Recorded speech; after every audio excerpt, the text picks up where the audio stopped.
questions 1 through 10 on the 2004 Grade 10 Cayley Math Contest. The value of 2 squared plus 1 squared plus 0 squared plus negative 1 squared plus negative 2 squared. Let's write all this out and let's see what we get. So the first one, of course, is just 4, and then 1, then 0. Negative 1 squared, just be careful that you don't put negative 1. It's 1, and then negative 2 squared is 4. So this looks like a palindrome, and if you add it, it's 5 plus 5, which is 10. And therefore, number 1, the answer is E. 25% of 2004 is equal to, well, first let's figure out what is 25% of 2004. And that's 0.25 times 2004, which is 501. And now we have to look at the answer choices and say which one of these is equivalent to 501. All right, no problem. 50% of 4008 is 2004. 50% of 1002 is 501. And there you go. Number 2, the answer is B. The point B34 is the midpoint of the line segment joining the points 1, 1, and C, the coordinates of C are.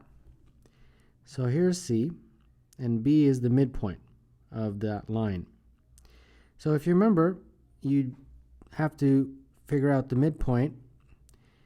You just have to add the coordinates and divide by 2. So for example, if C had coordinates x, y, you would figure out the midpoint from C to A as follows. You would take the points x and y, which is C, and the points for 1, 1, right, which is A, and you just add them, x plus 1, but you have to divide by 2.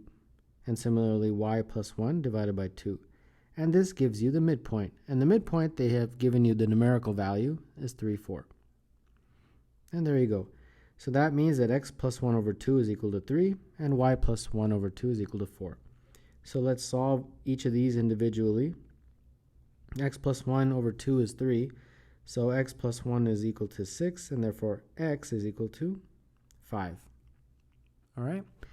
And in a very similar way, y plus 1 over 2 is equal to 4, so y plus 1 is equal to 8, and therefore y is 7. So the coordinates of C are 5, 7, and therefore number 3, the answer is E. If x plus 1 minus 2 plus 3 minus 4 is equal to 5 minus 6 plus 7 minus 8, the value of x is.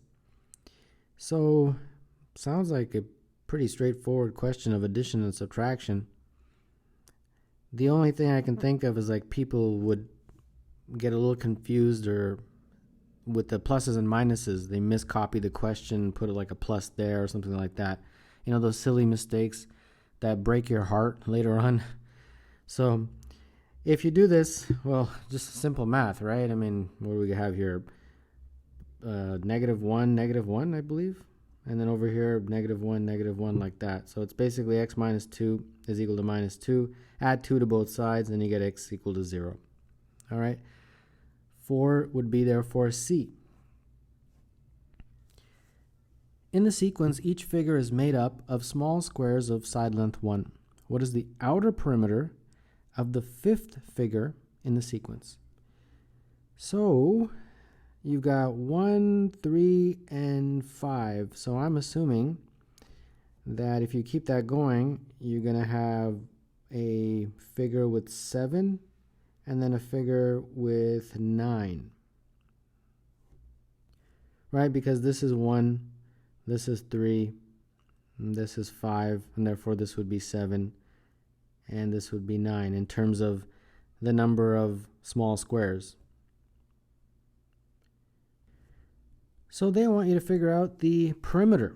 Okay, well, 9 on that side, 9 on this side, 1 and 1, correct? So the perimeter is 9 plus 9 plus 1 plus 1, and that therefore would be 20. So number 5, the answer is C.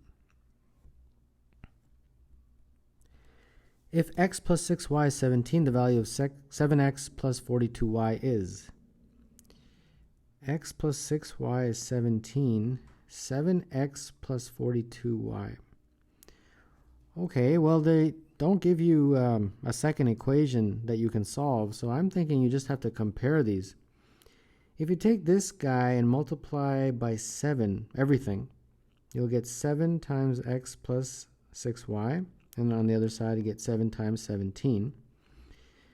The left side would become 7x plus 42y, and the right side 7 times 17, which is equal to 119.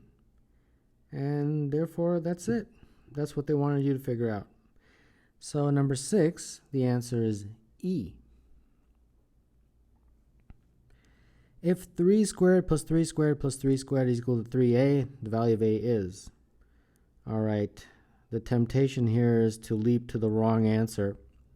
Not for all of you. I know most of you would not, but in a small percentage, when you're rushing through a math contest, you might, right?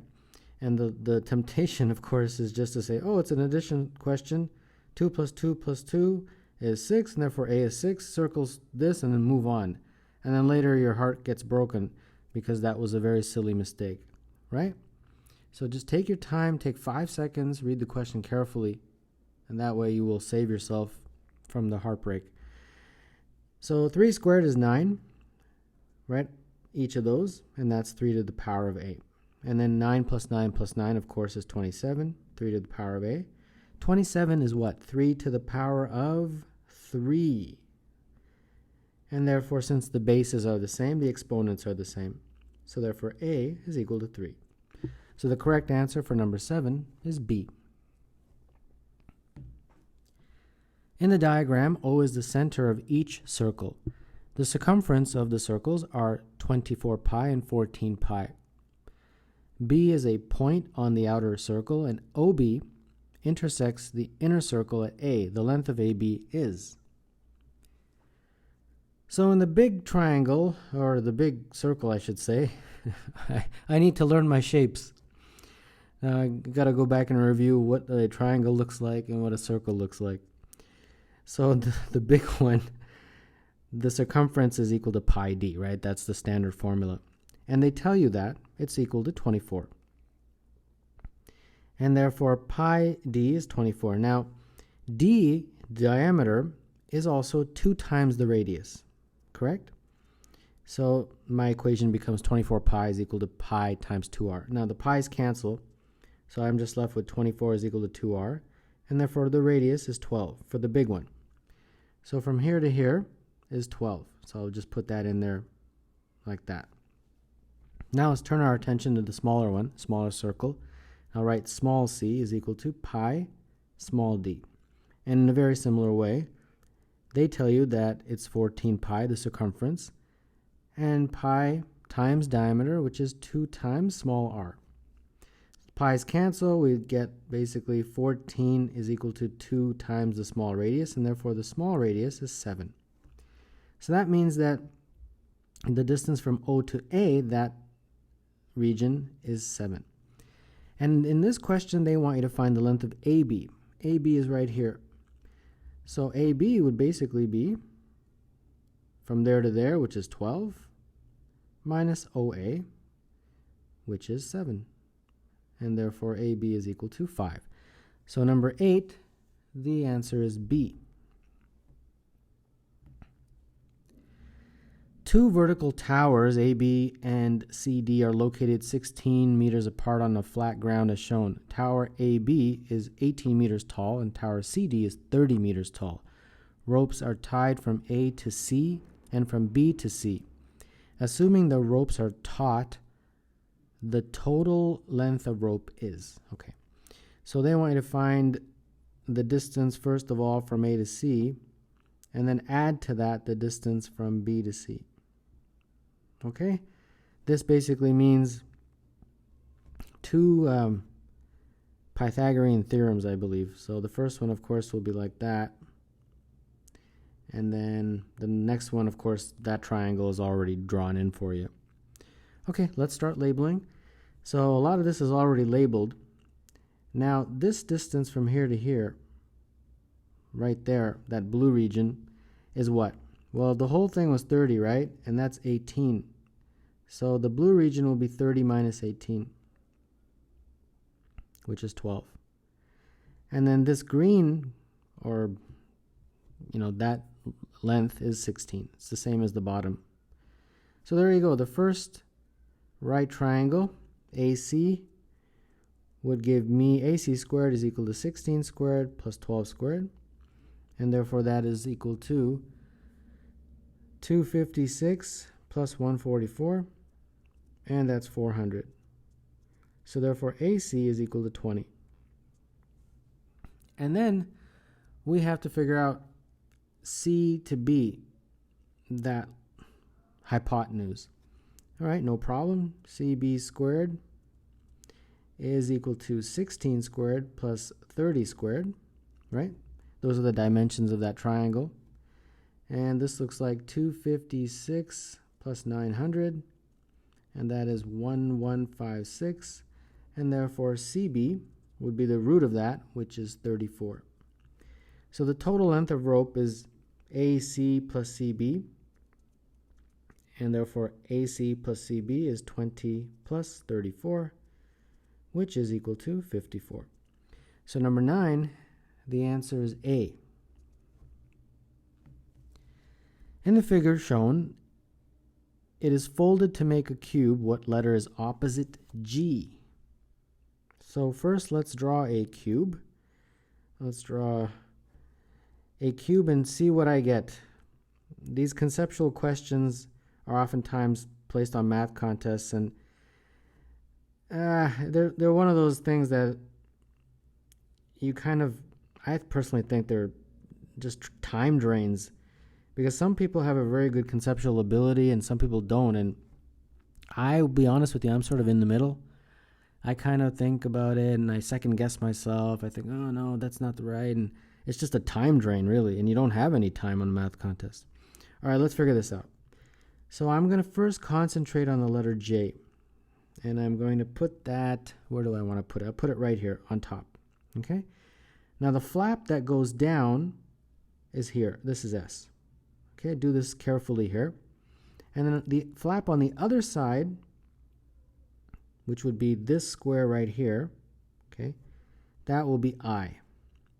Okay, so I'll put that in there. Okay, so far so good. J is on top, right there. And then S is right here. And I is on the other side.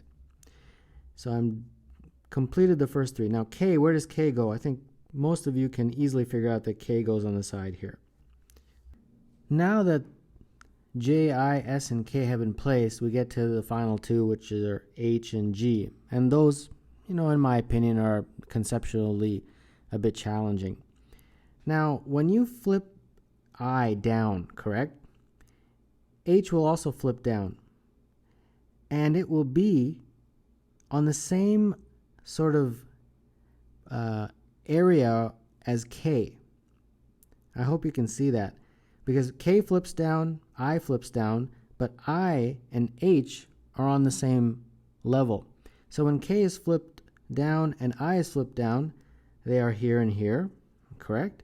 But then H is also got to be in that level. You see that? It's a little bit challenging. So that means H has to go here. And then there's only one letter left, and that's G. So G goes there. And they wanted, what letter is opposite G? Well, G is completely opposite to J. So number 10, the answer is D. If you have time, take out a piece of paper, cut it out, and fold it to further convince you that this question is indeed have the answer of J being opposite to G.